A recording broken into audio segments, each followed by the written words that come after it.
আল্লাহ তাআলা ইরশাদ করেন ওয়াসারিউ ইলা মাগফিরাতিম মির রাব্বিকুম ওয়া জান্নাতিন আরদুহাস সামাওয়াতু ওয়াল আরদু উইদ্দাত লিল মুত্তাকিন। আল্লাহ পাক রব্বুল আলামিন মানুষ দিগকে আল্লাহ তাআলার পক্ষ থেকে মাগফিরাত এবং জান্নাত নেওয়ার জন্য প্রতিযোগিতা করতে বলেছে। যেখানে গেলে মাগফিরাত পাওয়া যাবে, ক্ষমা পাওয়া যাবে, যেখানে গেলে জান্নাত পাওয়া যাবে, ওই জায়গায় যাওয়ার জন্য প্রতিযোগিতা করতে বলছে।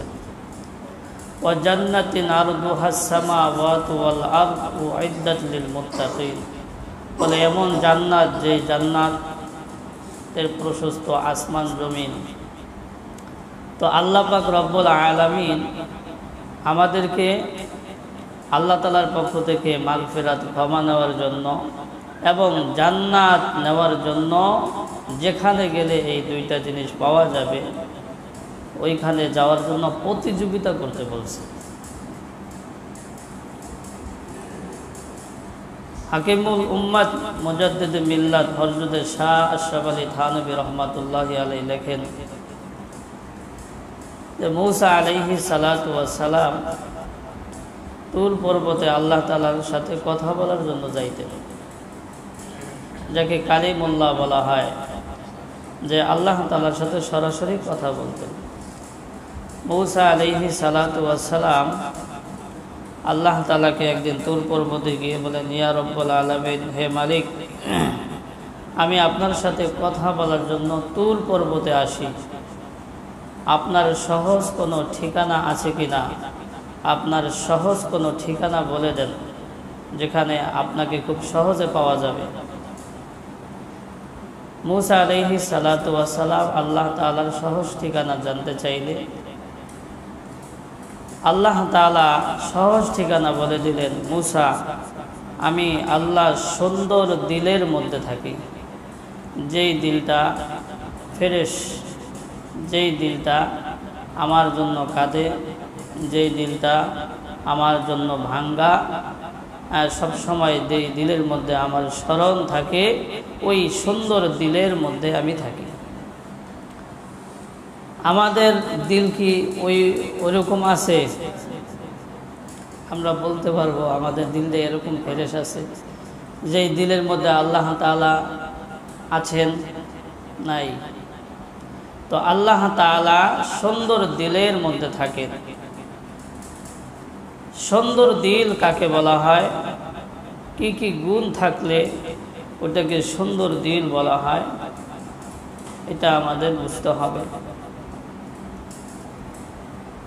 হযরত লোকমান হাকিম আলাইহিস সালাতু ওয়াস সালাম, আল্লাহ পাক রব্বুল আলামিন যাকে জ্ঞান বিজ্ঞানের ভান্ডার দান করেছিলেন, হযরত লোকমান হাকিম আলাইহিস সালাতু ওয়াস সালাম, যার ব্যাপারে আল্লাহ তাআলা একটা সূরা অবতীর্ণ করেছেন, সূরাতুল লোকমান।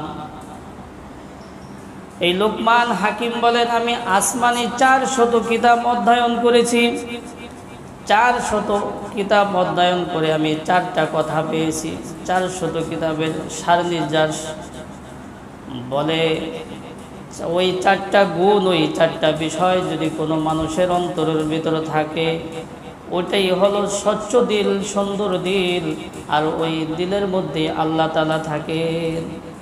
400 আসমানি কিতাব তিনি অধ্যয়ন করেছেন, গবেষণা করেছেন। 400 আসমানি কিতাব থেকে 4টা সারনির্যাস তিনি বের করেছেন, 4টা গুণ বের করেছেন। ওই 4টা গুণ যদি কোনো দিলের মধ্যে, অন্তরের মধ্যে থাকে, তাহলে এটা হলো সুন্দর দিল, আর এই সুন্দর দিলের মধ্যে আল্লাহ তাআলা থাকেন।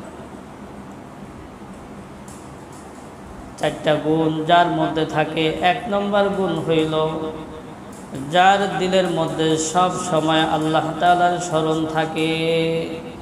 সব সময় সে যেখানে থাকুক না কেন, সব সময় আল্লাহ তাআলার স্মরণ থাকে, আল্লাহ তাআলার জন্য কাঁদে।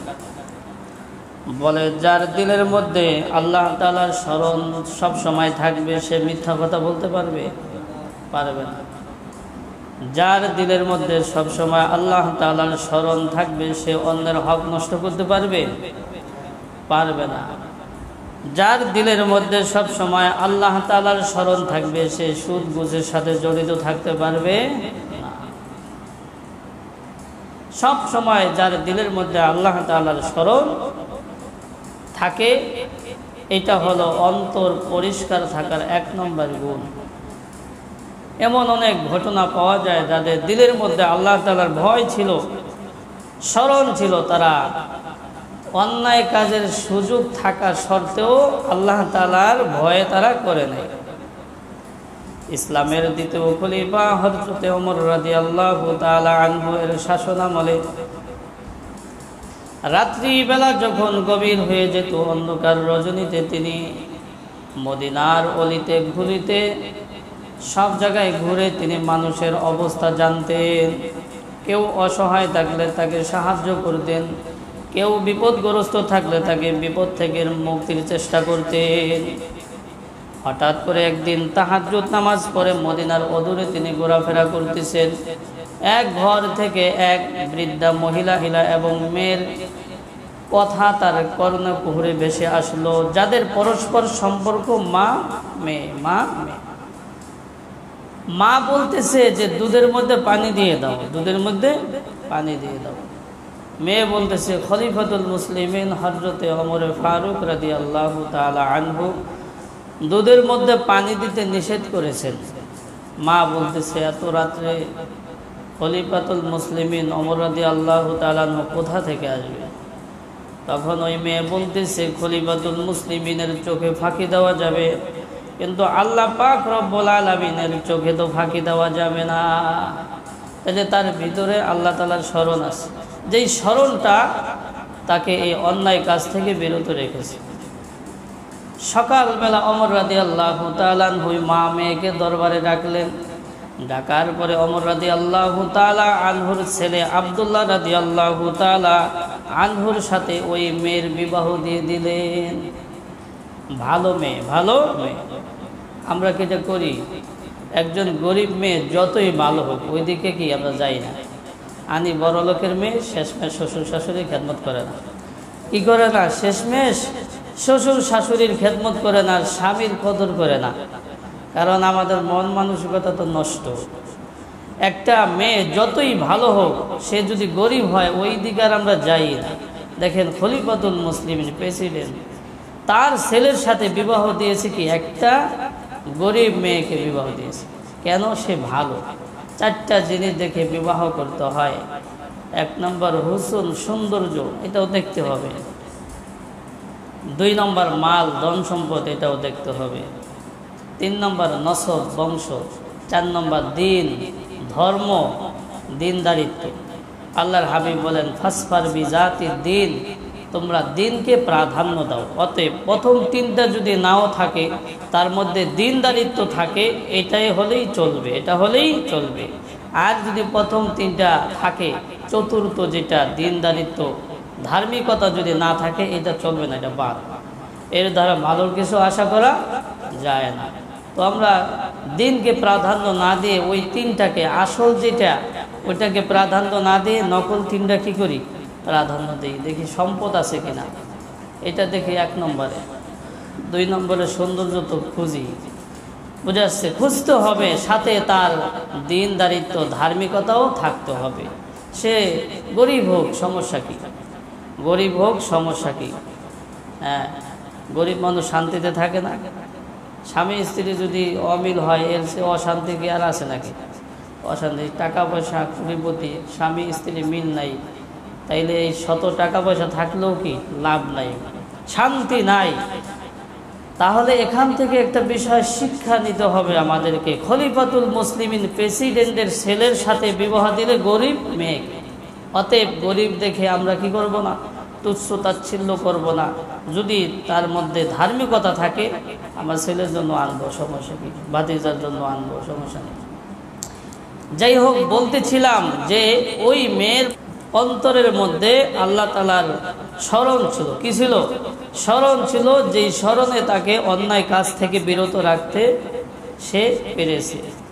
বলে তাদের এই ঘরে জন্ম নিয়েছিল, তাদের এই নাতি ইতিহাসের কিংবদন্তি ন্যায়পরায়ণ শাসক খলিফা হযরত ওমর ইবনে আব্দুল আজিজ রহমাতুল্লাহি আলাইহি। মাত্র 2.5 বছর তিনি শাসন ক্ষমতা চালাইছেন।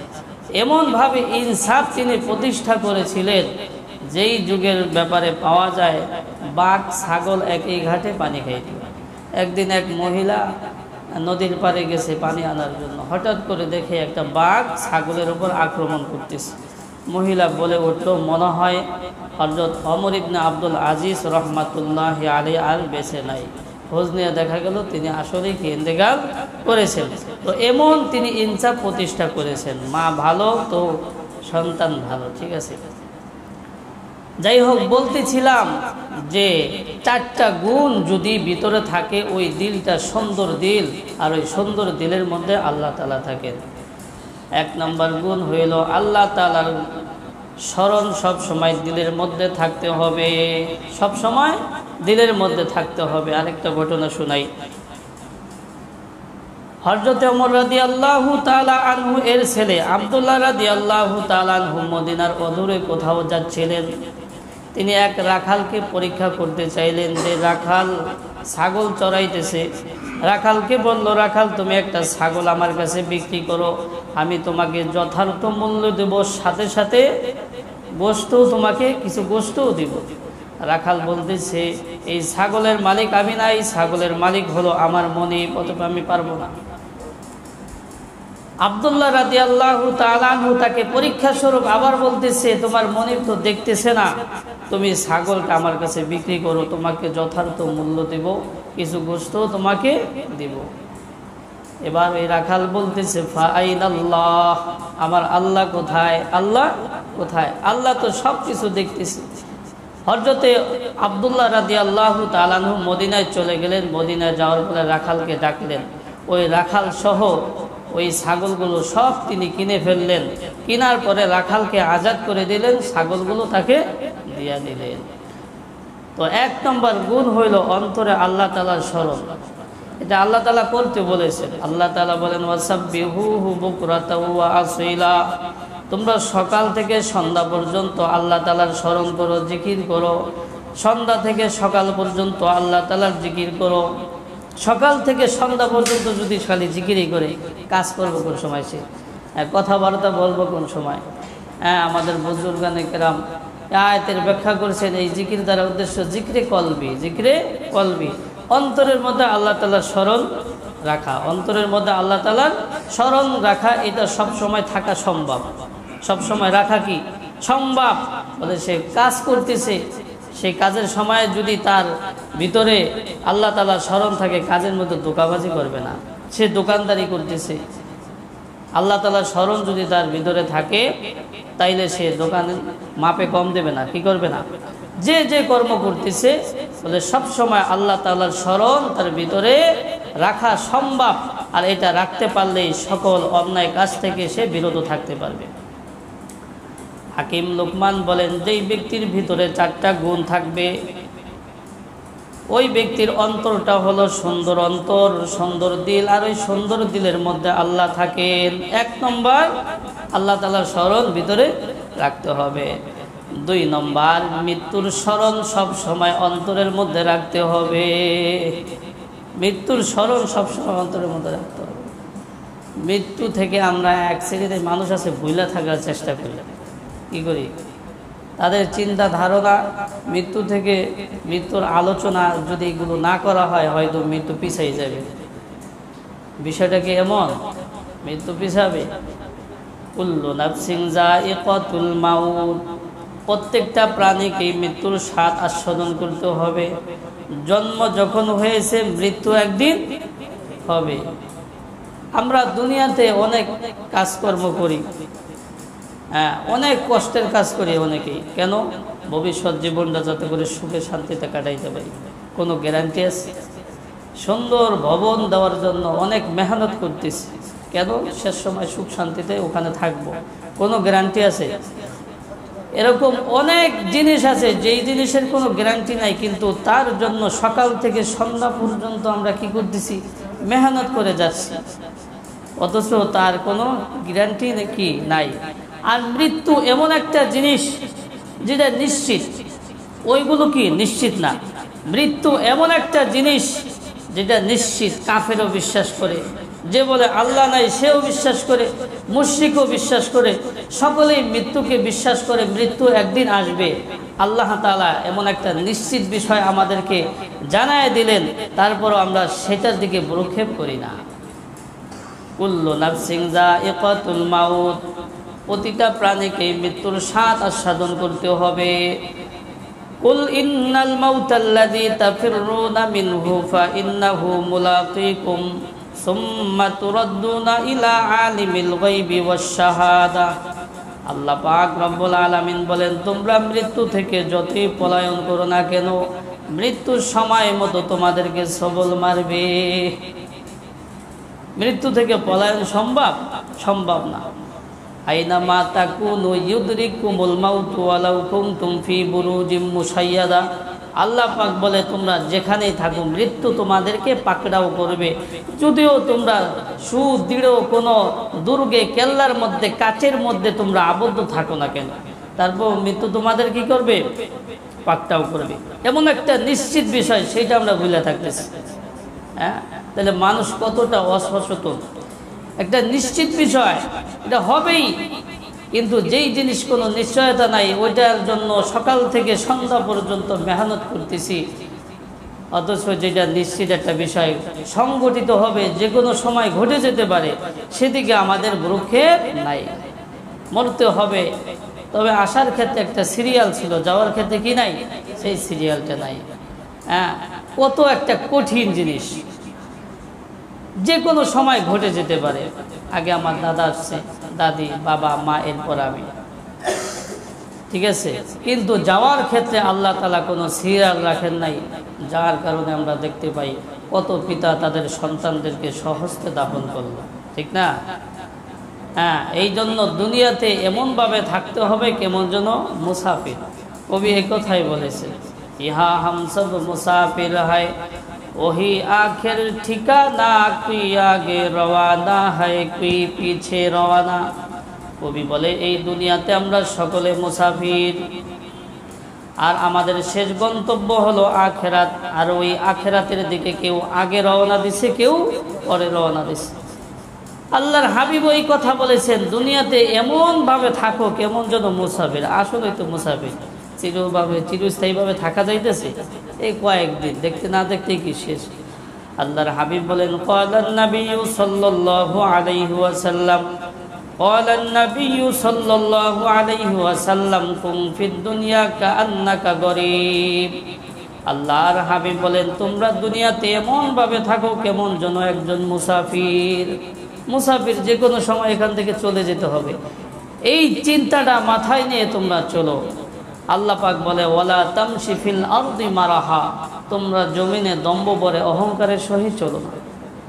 আজকে হ্যাঁ, আমরা দেখি অনেক মানুষ টাকা পয়সার গরমে, ক্ষমতার গরমে এই জমিনে পা রাখতে চায় না, মনে হয় যে উঁচা করে হাঁটে। আল্লাহ পাক বলেছে, ওয়ালা তামশি ফিল আরদি মারাহা, তুমি হলো দুনিয়ার একজন মুসাফির, দুনিয়াতে অহংকার দম্ভ ভরে চলার তোমার কোনো দরকার নাই। তাহলে লোকমান হাকিম বলেন, যেই ব্যক্তির ভিতরে 4টা গুণ থাকবে, ওইটা হলো সুন্দর দিল, আর এই সুন্দর দিলের মধ্যে আল্লাহ তাআলা থাকেন ভিতরে। 2 নম্বর গুণ হইল মৃত্যুর স্মরণ। মৃত্যুর স্মরণ, যদি কেউ জানতো যে আগামীকাল আমার মৃত্যু হবে, আজকে সে নামাজ ত্যাগ করতো না। যদি কেউ জানতো যে আগামীকাল আমার মৃত্যু হবে, তাহলে সে আজকে গুনাহের সাথে জড়িত হইতো না। যদি কেউ জানতো আগামীকাল আমার মৃত্যু হবে, তাহলে আজকে সে অন্যায় কাজের সাথে জড়িত হইতো, অন্যের হক নষ্ট করতো না। তাহলে এটা ভিতরে স্মরণ সবসময় রাখতে হবে। বোঝা আসছে, আগামীকালকে, আজকেও তো হইতে পারে, ওটার তো কোনো নাই, গ্যারান্টি নাই, যে কোনো মুহূর্তে হইতে পারে। এই জন্য দুনিয়ার মোহ ত্যাগ করতে হবে, দুনিয়ার পিছনে একটু কম দৌড়াদৌড়ি করতে হবে। বোঝা আসছে, দুনিয়ার স্বাদ নষ্ট করে দেয় মৃত্যুর স্মরণ। দুনিয়ার স্বাদ কমাইবে কিসে? বলে মৃত্যুর স্মরণ করলে দুনিয়ার স্বাদ কমে যাবে। আল্লাহর হাবিব বলেছেন, ক্বালান নাবিয়্যু সাল্লাল্লাহু আলাইহি ওয়াসাল্লাম, ক্বালান নাবিয়্যু সাল্লাল্লাহু আলাইহি ওয়াসাল্লাম আকসিরু যিকরা হাযিমিল লাযযাতিল মাউত। সরকারে দো আলম বলেন, মৃত্যুর স্মরণ দুনিয়ার স্বাদকে নস্যাৎ করে দেয়। যেই ব্যক্তি বেশি বেশি মৃত্যুর স্মরণ করবে, দুনিয়ার মোহ মোহাব্বত তার থেকে কমে যাবে, কমে যাবে। তাইলে 2 নম্বর গুণ হইল মৃত্যুর স্মরণ সবসময় ইয়াদ রাখতে হবে, স্মরণ রাখতে হবে। 2টা জিনিস ইয়াদ রাখতে হবে, আল্লাহর স্মরণ দিলের মধ্যে রাখতে হবে, মৃত্যুর স্মরণ দিলের মধ্যে রাখতে হবে। আর 2টা জিনিস বইলা থাকতে হবে, 2টা জিনিস বইলা থাকতে হবে, বইলা থাকতে হবে। 1 নম্বর যেটা, সেটা হলো কোনো ভালো কাজ করলে এটা বইলা থাকতে হবে, ভুলা যাইতে হবে। আমি 10 রাকাত তাহাজ্জুদ নামাজ পড়ছি, ভুলা যাইতে হবে। 5 পারা কোরআন তেলাওয়াত করছি, ভুলা থাকতে হবে। যদি ওইটা স্মরণ রাখি তাহলে এই ভালো কাজের আসর নষ্ট হয়ে যাবে, নষ্ট হয়ে যাবে। আমি কাউকে দান দক্ষিণা করছি, ভুলা যাইতে হবে। কারো প্রতি অনুগ্রহ করছি, এটাও ভুলা যাইতে হবে। আমরা ভুলা যাই না, স্মরণ রাখি। কি রাখি? স্মরণ রাখি। বিভিন্ন সময় খোঁটা দিই, তোকে আমি এত সহযোগিতা করলাম, আজকে তুই আমার সাথে এমন করলি। সব সে যে সহযোগিতা করছে, এটা এই কথাটা বলার কারণে সব শেষ হয়ে গেছে। সব কি হয়ে গেছে? শেষ হয়ে গেছে। তাইলে ভালো কাজ এটা মনে রাখার কারণে ভালো কাজের যে একটা তাসির প্রভাব, ওটা নষ্ট হয়ে যায়। ওটা কি হয়ে যায়? নষ্ট হয়ে যায়। আরও যেই বিষয় ভিতরে আসে ভালো কাজ মনে রাখার কারণে, সেটা হলো আনা খায়রু মিনহু, যে আমি ভালো কাজ করছি, আমি তোমার থেকে শ্রেষ্ঠ। আমি কি? এই জিনিসটা ভিতরে আস, আনা খায়রু মিনহু, আমি তোমার থেকে শ্রেষ্ঠ। ইবলিসের এই জিনিসটা আসার কারণে আল্লাহ তাআলা লানতের তখ্ত তার গলার মধ্যে ঝুলাইছে। ইবলিস কি বলেছিল? আলা খায়রু মিনহু খালাকতানি মিন নারি ওয়া খালাকতাহু মিন তিন। আমি তার থেকে শ্রেষ্ঠ। কেন? তাকে মাটি দ্বারা সৃষ্টি করা হয়েছে, আমাকে আগুন দ্বারা সৃষ্টি করা হয়েছে। আগুনের গতি হলো ঊর্ধ্বমুখী আর মাটির গতি হলো নিম্নমুখী। অতএব ঊর্ধ্বমুখী কোনো জিনিস নিম্নমুখী কোনো জিনিসের কাছে সারেন্ডার করতে পারে না। তাইলে ভালো কাজ যদি মনে রাখি, তাহলে আনা খায়রুম মিনহু, আমি তার থেকে শ্রেষ্ঠ, এই জিনিসটা ভিতরে আসবে। আর এটা যখন আসবে, সব ভালো কাজ শেষ হয়ে যাবে। কি হয়ে যাবে? শেষ হয়ে যাবে। আমরা তো 2 রাকাত যদি তাহাজ্জুদ পড়ি, তাইলে ওই তাহাজ্জুদের গরমে চড়ে পাশে কেউ আইটা যেতে পারে না। যদি 2 রাকাত নফল আওয়ামী পড়া ফেলাই, তাইলে যারা পড়ে না তাদের সমালোচনা ঝড় বসাই দিই। এটা হলো আমাদের মধ্যে, ঠিক আছে? ভালো কাজ এটা দেখানোর জিনিস না, ইবাদত এটা গোপন রাখার জিনিস। প্রকাশ করলে ওই ইবাদতের যেই ফলাফল, তাসির, প্রভাব, ওইটা নষ্ট হয়ে যায়। কি হয়ে যায়? তাইলে 2টা জিনিস বইলা থাকতে হবে। একটা জিনিস হইল কোনো ভালো কাজ করলে সেটা বইলা থাকতে হবে। আরেকটা জিনিস বইলা থাকতে হবে, সেটা হলো কারো দ্বারা কষ্ট পাইলে সেটাও বইলা থাকতে হবে। যুগ যুগ মনে রাখার দরকার নাই। একজন আমাকে একটা কষ্ট দিছে, তার দ্বারা আমি কষ্ট পাইছি, এটা যুগ যুগ মনে রাখার কোনো দরকার নাই। আমরা তো যুগ যুগ মনে রাখি, যুগ যুগ মনে রাখি না।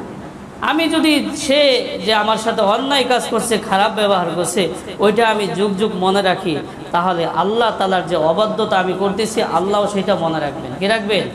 আল্লাহর স্মরণ শক্তি বেশি না ইনসানের স্মরণ শক্তি বেশি? মানুষের তো স্মরণ শক্তি নাই। সকালে একটা বলে বিকালে ভুলে যায়, আছে স্মরণ শক্তি। মানুষের স্মরণ শক্তি নাই। মানুষ যদি একজনের দ্বারা কষ্ট পেলে সেটা স্মরণ রাখে, আমি যে অন্যায় কাজ করতেছি, আল্লাহ তাআলাও সেইগুলো কি রাখবে? স্মরণ রাখবে। এই জন্য কারো থেকে কষ্ট পেলে সেটা কি করতে হবে? বইলা থাকতে হবে, বইলা থাকতে হবে। সরকারে দো আলম বলেন, যদি কোনো ব্যক্তি, কোনো মুসলমান, কোনো মুসলমানের সাথে, কোনো ভাই কোনো ভাইয়ের সাথে কোনো কারণে 3 দিন কথা না বলে থাকে, কয়দিন? 3 দিন কথা না বলে থাকে, তাহলে আল্লাহ পাক রব্বুল আলামিনের রহমতের নজর তার প্রতি পড়ে না। সে যত ইবাদত করবে সেইগুলো আসমানে আর উঠবে না, আসমানে উঠবে না। কারণ সে বান্দার প্রতি রহম করা জানে না। তাইলে আসমানের মালিক স্রষ্টা কিভাবে তার প্রতি রহম করবে? আল্লাহর হাবিব বলেন লা ইয়ারহামুল্লাহু মান লা ইয়ারহামুন নাস, যেই ব্যক্তি মানুষের প্রতি দয়া করে না আল্লাহ তাআলাও তার প্রতি দয়া করবে না। আল্লাহ তাআলাও কি তার প্রতি দয়া করবে না। আমি তার প্রতি দয়া করলাম না, ওইটা মনে রাখলাম যুগ যুগ, তাইলে আসমানের মালিক আমার প্রতি কিভাবে মনে রাখবে? হাদিসের মধ্যে এরকম অনেক ঘটনা আসছে, সময় নেই, অনেক ঘটনা আসছে যে সৃষ্টির প্রতি দয়া করার কারণে সে জান্নাতের অধিবাসী হয়ে গেছে, জান্নাতের অধিবাসী হয়ে গেছে। সরকারে দো আলম বলেন এক ব্যক্তি কোথাও যাচ্ছিল, অনেক গরম, তার তৃষ্ণা পেয়েছে, পানি পায় না, খুঁজতে খুঁজতে একটা কূপ পেয়েছে, সেই কূপের মধ্যে গিয়ে সে পানি পান করেছে। কূপ থেকে পানি পান করে উঠে দেখে একটা কুকুর পিপাসার কারণে সে কাদামাটি খাচ্ছে, কাদামাটি খাচ্ছে। তখন ওই ব্যক্তি ভাবলো আমার যেমন কষ্ট হচ্ছিল এই কুকুরটার, এই জানোয়ারটার তেমনই কষ্ট হচ্ছে, অনুগ্রহ হলো, তার প্রতি দয়া হলো। সে ওই কূপের মধ্যে নামলো, নামার পরে সে চামড়ার মোজার মধ্যে পানি ভরে এরপর মুখে কামড় দিয়ে উঠে ওই কুকুরকে পানি পান করাইছে। আল্লাহর হাবিব বলে আমি ওই ব্যক্তিকে জান্নাতে দেখেছি। তাহলে একটা চতুষ্পদ প্রাণীর প্রতি দয়া করার কারণে সে জান্নাতের অধিবাসী হয়েছে। আবার এক মহিলা একটা বিড়ালের উপর জুলুম করার কারণে সে জাহান্নামে গেছে। বিড়াল আটকায় রাখছে এক মহিলা, খাবার তো দেয়, এনে আটকায় রাখছে, এক পর্যায়ে বিড়ালটা মারা গেছে। আল্লাহর হাবিব বলে আমি ওই মহিলাকে জাহান্নামের মধ্যে দেখেছি। তাইলে সৃষ্টির প্রতি দয়া করতে হবে, সৃষ্টির প্রতি দয়া করতে হবে, তাহলে স্রষ্টা আমার প্রতি দয়া করবে। 4 নম্বর যে বিষয় সেটা হলো কারো ধারা কষ্ট পাইলে, দুঃখ পাইলে সেটা ভুলা থাকতে হবে। তাহলে আল্লাহ রব্বুল আলামিন, আমি যে অন্যায় কাজ করছি আল্লাহ রব্বুল আলামিনও আমার এই অন্যায় কাজগুলো আল্লাহ পাক রব্বুল আলামিনও গোপন রাখবেন, ভুলা থাকবেন।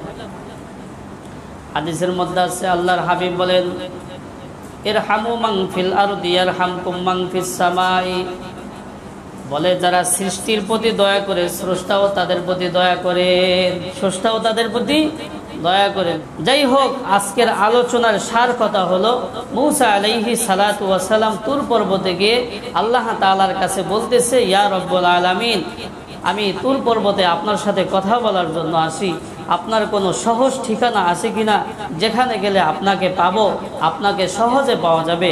আল্লাহ পাক রব্বুল আলামিন বললেন আমার সহজ ঠিকানা হইল আমি সুন্দর দিলের মধ্যে থাকি। কই থাকি? সুন্দর দিলের মধ্যে থাকি। লোকমান হাকিম আলাইহিস সালাতু ওয়াস সালাম বলেন সুন্দর দিল কোনটা? বলে যেই দিলের মধ্যে 4টা গুণ থাকে। কয়টা গুণ? 4টা গুণ থাকে, ওইটাই হলো সুন্দর দিল। 1 নম্বর গুণ হইল সব সময় অন্তরের মধ্যে আল্লাহ তাআলার স্মরণ থাকতে হবে। 2 নম্বর সব সময় অন্তরের মধ্যে মৃত্যুর স্মরণ রাখতে হবে। এই 2টা জিনিস স্মরণ রাখতে হবে। আর 2টা জিনিস ভুলা থাকতে হবে। কোনো ভালো কাজ করছি তো এটা ভুলা থাকতে হবে, আবার নতুন করে শুরু করতে হবে। কারো দ্বারা আমি কষ্ট পেয়েছি, দুঃখ পেয়েছি, সেটাও ভুলা থাকতে হবে। বলে এই 4টা গুণ যার ভিতরে থাকবে ওই হৃদয়, ওই অন্তরটাই হলো সুন্দর হৃদয়। আর ওই সুন্দর অন্তরের মধ্যে আল্লাহ পাক রব্বুল আলামিন থাকেন।